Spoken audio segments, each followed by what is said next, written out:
Well, I think there's this personal element of just liking to speak to people and to hear them, which is, of course, quite lacking in the world of a professional musician. As funny as it may sound, when you're working with professional musicians, you come in, you do your work, and then you go. And you might have a spiritual experience or not, but there's very little dialogue going on, especially in this very commercialized world where you have to do your work very quickly, very efficiently, and it's got its benefits, but then the side of actually communicating and listening to what people have to say about my own personal love, which is music, was very important to me. So, how would you define leadership for yourself if you're standing in front of an orchestra, and then please try to transform this into company point of view? Well,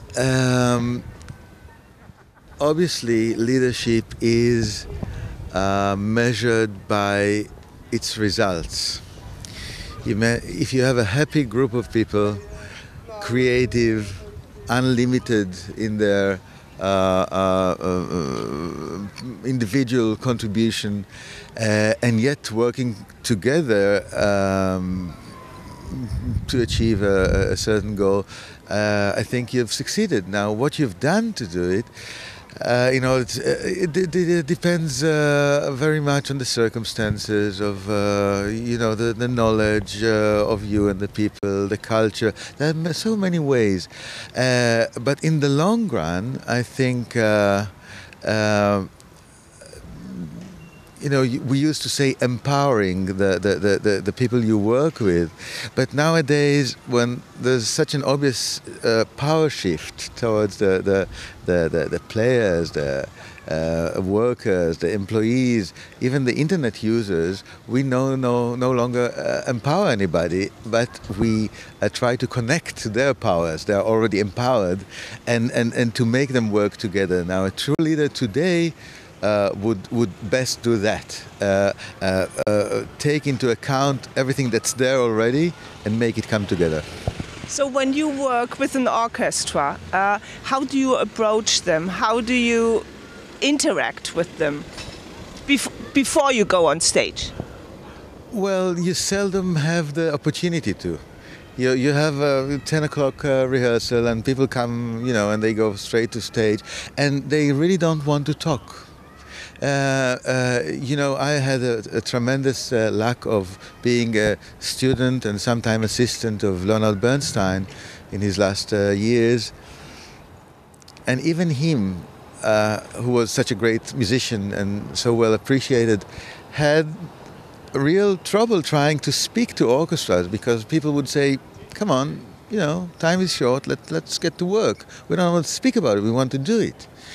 And of course, to make people understand that in order to do something, you have first of all to share the meaning of it, and it takes some communication. Normal, not just professional communication, was even hard for him. That's why I mentioned at the beginning of our talk why meeting non-professional musicians to speak about music is so rewarding for me, because they do like to speak about it. Okay, so but if the situation is like this, I think this is terrible. You have to interact with the people. So how do you get the what is the English word, the tension between you and the orchestra if you don't have this personal touch? Well, you do have, because, after all, you are standing in front of the orchestra, very exposed. There are no barriers, and you do something which is very intimate, music making, so they can see through you. In a way, you can say that you don't need words. You don't need words. But I think when you have a group of people working for you for a long time, it's like, think about marriage life. Of course, you don't need words because you know each other for 20 or 30 years, but wouldn't it be nice if you could talk and come up with a new, way of seeing things through your partner's views and all that? So it's very important to keep all the channels open. So in your talk and right in the beginning of the interview, you said that the world is very result-driven. In your talk, you gave us really 5 totally different examples of conductors, totally different ways of leadership, but the result actually from all of them is very, very pleasing. So what are the differences even then? Well, I would say, first of all, you have to, I guess, speak about short-term results, which is, okay, let's get this concert in 3 days, and then long-term results, which is, let's get you, the young musician who just entered this orchestra, let's get you in 30 years a happy person who achieved or fulfilled his musical aspiration through playing in this orchestra, and they can transmit them to a young generation of students, maybe, and rather than a bitter, musical clerk, which so many orchestras have. So that's one thing about results. And second of all, again, this is a globalization and all that, but still there are local cultures. We could feel it very well in my country, in Israel, when we have the great wave of immigration from the former USSR to Israel, and came those very talented musicians who obviously were educated in one tradition. And I've been speaking about Bernstein and his dialogue. Trying to make a dialogue without building a culture would bring about what actually happened to me, where somebody would say, "You're a conductor and you're asking us what to do?" In our country, conductors knew what they do. They didn't have to ask. So it was like an insult to the player if the conductor would actually try to consult with them.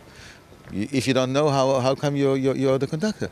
So you see, you have to build a culture, and this takes a lot of time. And obviously now we have to think about it, because the shifts are so fast, and we have to all somehow get organized. So you're coming actually from a totally different world from music. What made you go into this business world? Well, it's again something very personal about actually liking the idea of having a conversation, a verbal conversation, and not being personally completely satisfied with being a musician. I needed something more. There's always an element of coincidence.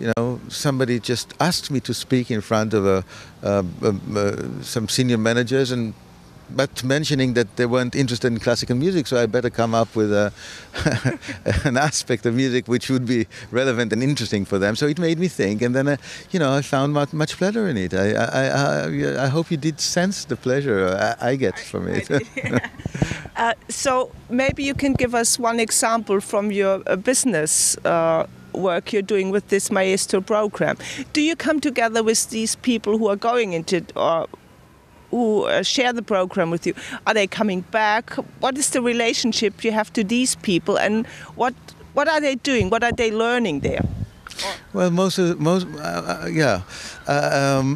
people or organization approach me for different reasons, mainly to speak about leadership in this time of change and collaboration, but they may have a more specific a challenge that they're facing at a specific moment. And I think music is such a rich metaphor that you can really speak about everything, and people get engaged because, first of all, of the music. And my job is not to get in their way. They have to sort of be able to react to what they see, to what they hear, and sometimes even what they do, because we can actually try to, I wouldn't say make music, but become aware of ourselves and of the others through some musical or sound exercises. So that's what we do. We might do it one time. We might have several meetings. And the nicest thing is when an organization decides to take it in a regular way, so that the musical language, so to speak, becomes part of the language of the organization, and people do speak to each other even with the name of the conductors. You've been too much of a Karajan today. You have to change. And that's nice. I hear a lot about it.